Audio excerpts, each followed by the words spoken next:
चलिए अब हमारे साथ पैनल तैयार है और पैनल के पास चलते हैं और ट्रेड लेना शुरू करते हैं। आज गावस्कर नहीं है हमारे साथ पैनल में। मानस, गुड आफ्टरनून। मानस, बताइए आपकी ट्रेड। गुड आफ्टरनून अनुज जी। तो देखिए, इंडियन होटल्स पे खरीदारी करने की राय रहेगी। ऑलरेडी काफी स्ट्रांग अप ट्रेंड में था, लेकिन 3-4 दिनों से हम कंसोलिडेशन देख रहे थे। आज फाइनली इस कंसोलिडेशन जोन के अपर बैंड को स्टॉक ने वापस ब्रीच किया है, तो जो हायर टॉप्स हायर बॉटम्स का ट्रेंड है वो कंटिन्यू हो रहा है। तो इंडियन होटल्स में खरीदारी करेंगे। 839 की कुछ स्टॉप लॉस से यहाँ पर खरीदारी करनी है और 875 875 रुपए के टारगेट सेट करने हैं। ये कैश लेवल्स है। अगर चाहे तो 850 वाला कॉल ऑप्शन ले सकते हैं। 15-16 रुपए के आसपास ट्रेड हो रहा है ये ऑप्शन। इसमें 11 रुपए का स्टॉप लॉस लगाइए 850 के कॉल ऑप्शन में और 30 रुपीज के टारगेट सेट करिए। तो 875 के लिए इंडियन होटल में एक मौका, और वो सीजन भी है जो दरअसल अब इस कंपनी के लिए और बिजनेस को ग्रो करेगा। 2% के गेन्स इधर है। सोनी, गुड आफ्टरनून, बताइए आपका ट्रेड। जी, गुड आफ्टरनून एवरीवन। मेरा बाय रिकमेंडेशन यहाँ पे है अल्ट्रा सीमेंट्स पे। अल्ट्रा सीमेंट फ्यूचर्स खरीदारी करने की सलाह रहेगी। प्राइस करीबन 12,060 12,070 के बीच में चल रहा है। फ्यूचर्स में बाय कर सकते हैं। स्टॉप लॉस यहाँ पे रहेगा 11,750 का। टारगेट है 12,500 का पहला टारगेट। उसके ऊपर सस्टेन करता है तो टुवर्ड्स 12,800 के लेवल्स भी नजर आ सकते हैं। काफी स्ट्रॉन्ग यहाँ पे फ्रेश लॉन्ग्स ऐड हो रहे हैं। 3% के करीब हम देख सकते हैं लॉन्ग बिल्ट पोजीशंस ऐड हुए हैं। अपने मेजर मूविंग एवरेजेस के ऊपर सस्टेन कर रहा है। 10-20 EMA सपोर्ट को काफी स्ट्रांगली होल्ड कर रहा है। प्लस ऑप्शन चेन ब्रेकआउट भी यहाँ पे आया है 12,000 के ऊपर। सो एक पॉजिटिव व्यू बन रहा है टुवर्ड्स 12,500 12,800। रचना जी, गुड आफ्टरनून। रचना जी, आपकी ट्रेड। जी, गुड आफ्टरनून। और मेरी ट्रेड जो इस वक्त रहेगी that will be in Paytm. Paytm में अच्छा खासा मोमेंटम आ रहा है, जो आज 3-4 दिन की गिरावट के बाद का टर्न है और यहाँ पे 976 के करीब फ्यूचर्स पे प्राइस है। अगर 960 होल्ड कर जाएगा ये, तो अपसाइड पे ये 1000 की तरफ जाता हुआ हमें आने वाले 2 या 3 दिनों में दिखना चाहिए। 960 होल्ड करना ज़रूरी और ख़रीदें स्टॉक को। 1000 तक के टारगेट्स आएंगे। स्नेहा, गुड आफ्टरनून, आपका trade. Good afternoon Harshada, good afternoon everyone. अगर आप देखें तो आईटी स्पेस काफी अच्छा परफॉर्म किया है ओवरऑल। तो उसमें से ही अगर आप देखें तो टीसीएस काउंटर मुझे काफी अच्छा लग रहा है करंट लेवल्स पे। इनफैक्ट अगर आप देखें तो काफी अच्छा स्ट्रॉन्ग अपमूव देने के बाद थोड़ा सा कंसोलिडेशन दिख रहा था। आज के दिन ऑप्शंस एक्टिविटी काफी इंटरेस्टिंग रही है, जहां पे 4500 की कॉल, जहां पे हाईएस्ट ओपन इंटरेस्ट कॉन्सेंट्रेशन है, वहां पे अनवाइंडिंग दिखी है। इनफैक्ट उसके ऊपर की भी स्ट्राइक्स में डिसेंट अनवाइंडिंग देखने को मिली है। तो आई वुड सजेस्ट कि यहाँ पे टीसीएस लॉन्ग किया जा सकता है with a strict stop loss of 4400 और अपसाइड में जो पोटेंशियल टारगेट रहेगा दैट विल बी अराउंड 4600। 4600 की तरफ टीसीएस बढ़ने की पूरी क्षमता रख रहा है। और आज यहाँ पर आप देखिए एक मोमेंटम लौटा है, जहाँ पर सुबह में लग रहा था कि बात नहीं बनेगी आज आईटी कंपनियों की तरफ से भी। अमित, नमस्कार, बताइए आप क्या पिक कर रहे हैं। नमस्कार ma'am, good afternoon Anuj ji and everybody on the panel. Ma'am, मेरा इस समय का ट्रेड रहेगा आईटीसी। आईटीसी का अगर हम स्ट्रक्चर देखें तो लगभग 455 के लेवल्स में इसने एक डबल बॉटम बनाया है। आज के सत्र में हम देख रहे हैं कि इसने 10 डेमा क्रॉस किया और अगर वीकली चार्ट देखें तो 455 460 इसका स्ट्रॉन्ग सपोर्ट जोन है। स्टॉक वहीं से रिवर्स कर रहा है नीचे के लेवल से।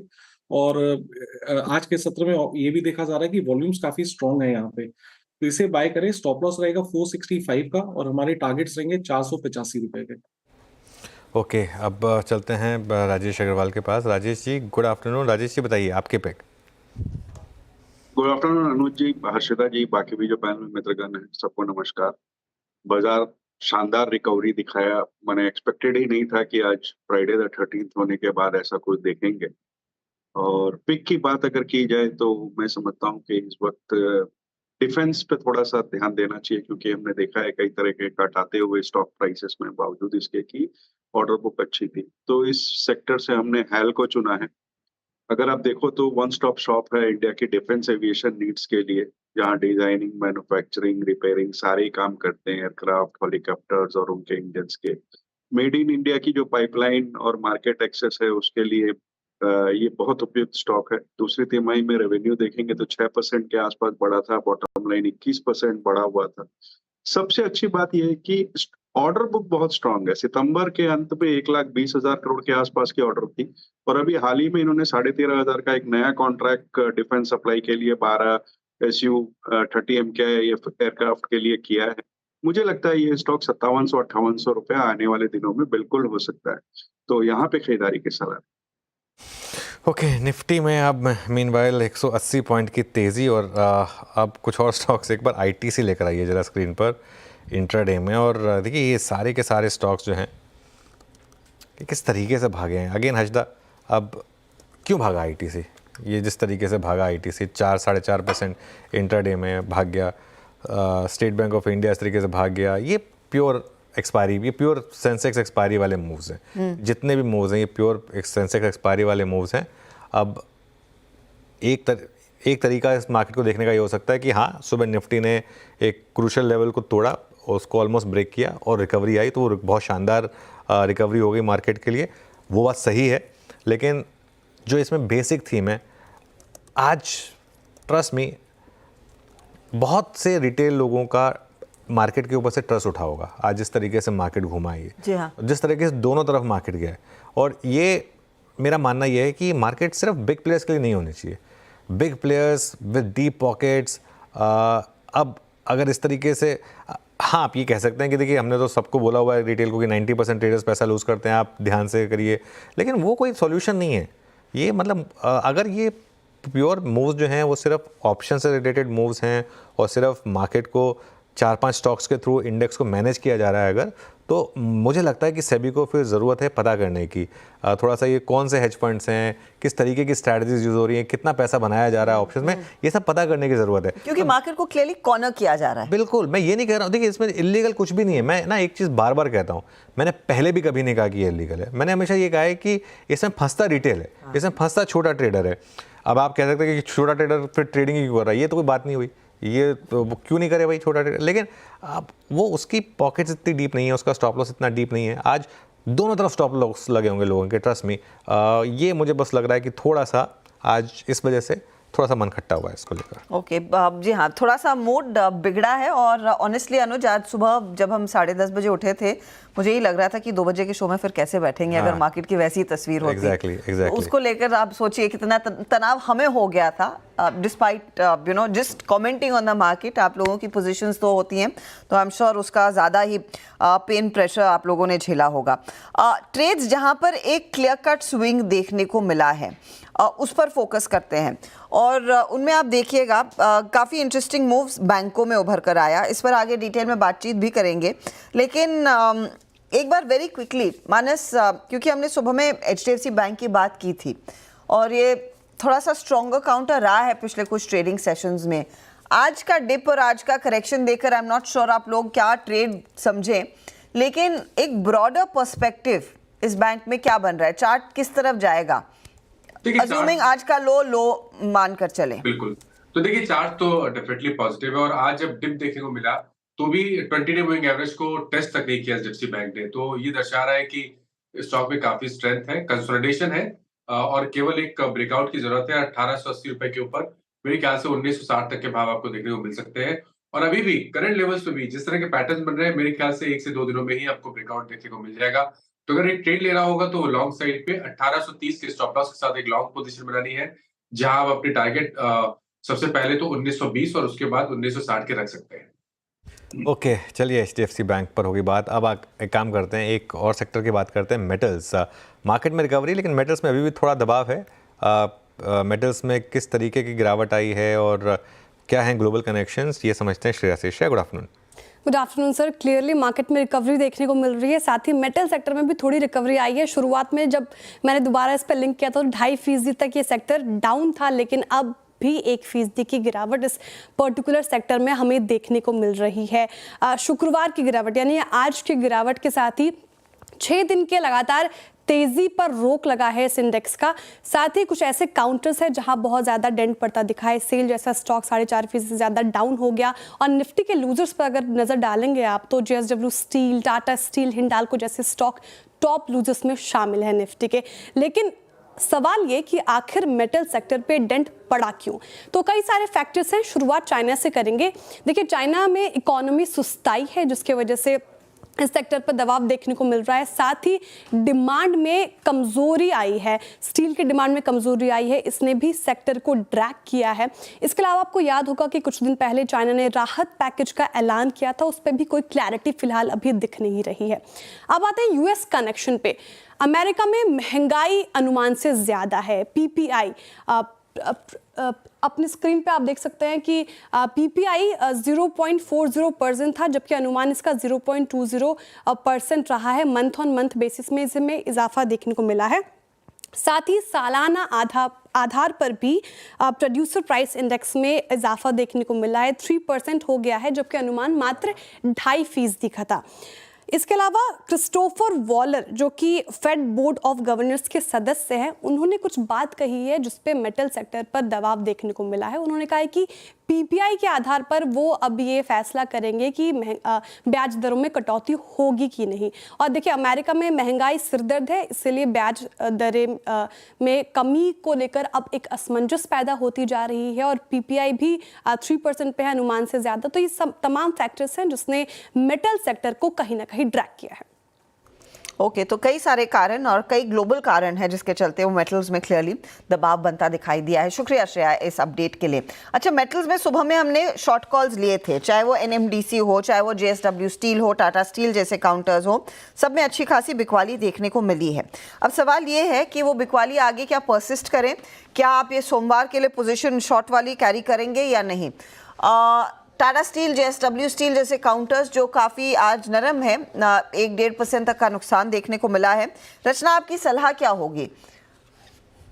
लेवल से यहाँ पे भी रिकवरी आई है और अच्छी खासी आई है। अगर टाटा स्टील की बात करें, 146 से 149 वो चला गया है, तो मेरे हिसाब से यहाँ पे शॉर्ट्स तो कैरी नहीं करने चाहिए, क्योंकि यहाँ पे लोअर लेवल से बाइंग आ रही है, ये बहुत क्लियर है। अगर आप लॉन्ग नहीं करना चाहते इन काउंटर्स में because of any fear of negativity, अलग बात है, बट शॉर्ट ना कैरी करें। और अगर लॉन्ग कैरी करेंगे भी तो आज के लो के स्टॉप लॉस के साथ एक अच्छी पोजीशन रिस्क रिवॉर्ड रेशियो के हिसाब से बन सकती है। ओके, चलिए कुछ और स्टॉक्स की बात करते हैं। भारती एयरटेल अभी भी निफ्टी का करीब टॉप गेनर 4% ऊपर यहाँ पर भारती एयरटेल। राजेश जी, भारती ऐड करेंगे क्या इन लेवल्स पर? देखिए, आप अगर आपका लंबी अवधि का नजरिया है तो आपके पास दो ही कंपनियां हैं मोबाइल प्ले करने के लिए, या तो भारती या जियो। आइडिया तो खैर इस वक्त कोई गिनती में है नहीं सब्सक्राइबर नंबर के हिसाब से देखा जाए तो। आज की डेट में अगर भारती को देखो तो 550 मिलियन कस्टमर्स हैं। इंडिया अफ्रीका दोनों में बिजनेस बहुत अच्छा चल रहा है। जो एक्सपेंशन की बात हो रही है 5G नेटवर्क वगैरह की, वो बहुत पॉजिटिव है कंपनी के लिए, मैं तो कहूंगा। और आने वाले दिनों में हमें लगता है न केवल अर्निंग्स बल्कि कैश फ्लो में भी अच्छी खासी बढ़त नजर आएगी। इन सब के बीच में मुझे लगता है कि भारतीय एयरटेल में ध्यान देना चाहिए। और कल जो 2000 कुछ रुपए में जियो का प्लान आया, उसके बाद ये चीज तो क्लियर हो गई कि आरपूस अब इनके बढ़ने वाले हैं दो सारी कंपनियों के, तो वो एक पॉजिटिव इफेक्ट आएगा। इन लेवल्स पे अगर किसी को साल भर का होराइजन हो तो खरीदारी कर सकता है। हमारा जो लक्ष्य है हमारी कंपनी का, उसमें 1850 रुपए का लक्ष्य है, पहला लक्ष्य। और अगर 2 या 3 साल तक कंटिन्यू करता है तो और भी बड़े लक्ष्य हो सकते हैं, बट साल भर में 1850 का लक्ष्य है, उस हिसाब से इसमें खरीदारी की जा सकती है। भारतीय एयरटेल में 1850 का लक्ष्य और खरीदारी की पोजीशंस आप लेकर चले। मैं बस देख ही रही थी कि भारती का स्टॉक जो एक समय ऐसा बिल्कुल हिल भी नहीं रहा था, इसने इस साल करीब 62% तक के रिटर्न्स आपको कमा कर दिए हैं। तो मोमेंटम अच्छा खासा और इनके फेवर में दरअसल वो पूरा ट्रेड जाता हुआ। अनुज, जब आप मोतीलाल ओसवाल की वो वेल्थ क्रिएशन रिपोर्ट की चर्चा कर रहे थे रामदेव अग्रवाल के साथ, मैंने उसके कुछ एक्सर्प्ट्स पढ़े थे। 19 to 24 में भारती का शेयर सबसे बड़ा एक टर्न अराउंड रहा है, लॉस से मुनाफे में आई। एंड आई रिमेंबर कई साल पहले जब हम एम्पायर के ऑफिस में होते थे, रामदेव अग्रवाल सबसे ज़्यादा बुलिश थे और उसके बाद स्टॉक ने काफ़ी अंडर परफॉर्म किया। So it's perhaps history repeating itself कि एक शख्स जो एक कंपनी पर काफ़ी बुलिश था, फिर उसने अंडर परफॉर्म किया और अब फिर से वो अपने ग्लोरी ईयर्स में लौटता हुआ शेयर। बिल्कुल। और हर्षिता, मैं तो भारती की स्टोरी बहुत क्लोजली फॉलो की है। मेरी पहली जॉब थी टेक्निकली भारती, मतलब ऑफिशियल जॉब नहीं, लेकिन कॉलेज के टाइम पे मैंने वहाँ पर उनके सिम बेचे थे, मुझे याद है।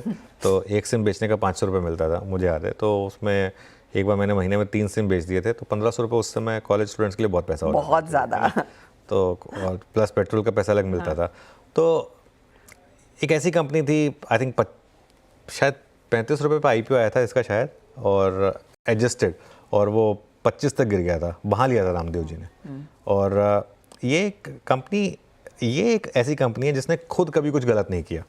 इसमें जो वो वेल्थ डिस्ट्रक्शन आई थी, वो आई थी सेक्टर की वजह से, क्योंकि सेक्टर में इतनी ज़्यादा हेडविंड्स आ गई थी, स्पेक्ट्रम कॉस्ट इतने पहुंच गए थे, इतने सारे प्लेयर्स आ गए थे, लेकिन इन्होंने अपना डिसिप्लिन बना के रखा और इन्होंने सर्वाइव किया उस डाउन टर्न को।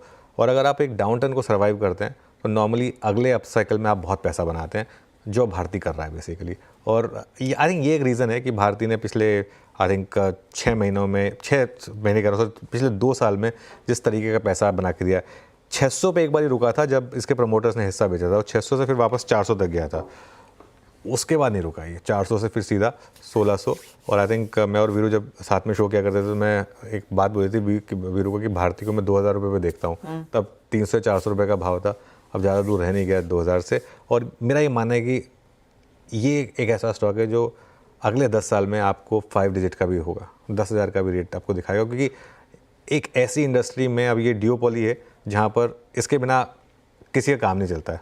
इंटरनेट 10 मिनट के लिए बंद हो जाए, आपकी लाइफ इधर की उधर हो जाएगी, है ना। तो इसके लिए ये क्लियरली अब ये नेसेसिटी बन गई है, अभी लग्जरी नहीं है, अब ये नेसेसिटी है। जी हाँ, रोटी कपड़ा मकान और इंटरनेट, ये आपके लिए सबसे अहम इस मार्केट में, या फिर भारत जैसे देश में, या फिर ग्लोबली भी। चलिए आगे बढ़ते हैं और बात करते हैं बैंक की। बैंक्स पर हमने एक बार नज़र डाली थी HDFC बैंक के थ्रू, लेकिन UBS की एक रिपोर्ट आई है बैंकिंग सेक्टर को लेकर, और ये काफ़ी अहम रिपोर्ट है। दरअसल ये रिपोर्ट कह रही है कि यहाँ पर कुछ ऐसे कंपनियाँ हैं जिनकी एसेट क्वालिटी थोड़ी सी बिगड़ती हुई दिखाई दे सकती है, और उस लिहाज से UBS ने अपने टारगेट्स कुछ बैंकों के लिए कम भी किए हैं।